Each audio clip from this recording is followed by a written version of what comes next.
I'm Ben with the BTC Sessions, and this is your bullish bit brought to you by Seedor.io, one of the most beautifully designed and robust options when it comes to backing up your seed phrase in solid steel. You can check them out at the links down below. So the diploma that I brought up before, that was developed for high school age students, so like teenagers basically. We started it in the public school system on our own, but we also teach it around the country, open enrollment, and all ages take that.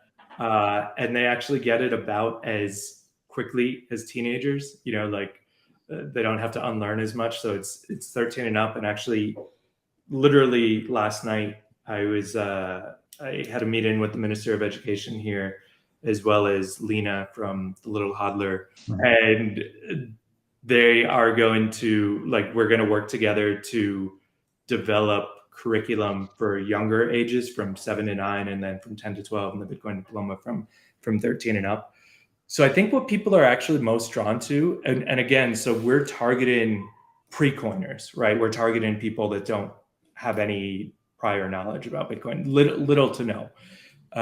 So what they seem to be most interested in, two things. One is actually not even Bitcoin itself, but the financial literacy part, like just learning about money itself. They're like, wait, I didn't know that. Oh, that's interesting. So you're saying that this thing that I interact with every day, okay, like it clicks, like, oh, I've never thought about this really important aspect of my life before.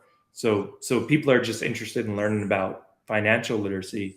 And then when they start to use Bitcoin, we try to make it as interactive as possible. So like using Lightning, then we have them download a wallet, we send them a transaction, they send it to somebody else, right? So they get that first experience.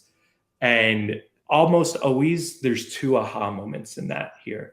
The first one is, that's it? Like, it's as easy as that? I thought that I had to be some technical guru to get this. And the second one, and this is in Central America. El Salvador has its own recent dark history, and we're pretty close to Venezuela and Nicaragua, which are undergoing current darkness, right?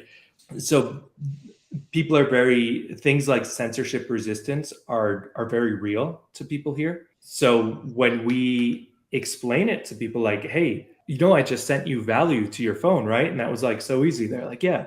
Did you have to put your, identity document in? Did you have to apply for it? Did you have to ask permission? Did it go through anything else? And they're like, no, actually it didn't. We just sent it, right? So you could also send that to Venezuela. You could send it to China. You could send it to Nicaragua, and no one can stop it. And that's like a second aha moment for them, right? Like, oh, okay. So like, I'm actually in control. And again, back to that original point about financial literacy, it's something that they don't even think about. Most people don't have the conscious thought, I'm not in control of my money. But once you show them this is what being in control of your money means, then it's like, oh, wait a second. So let me take a step back. So I'm not actually in control of this other thing.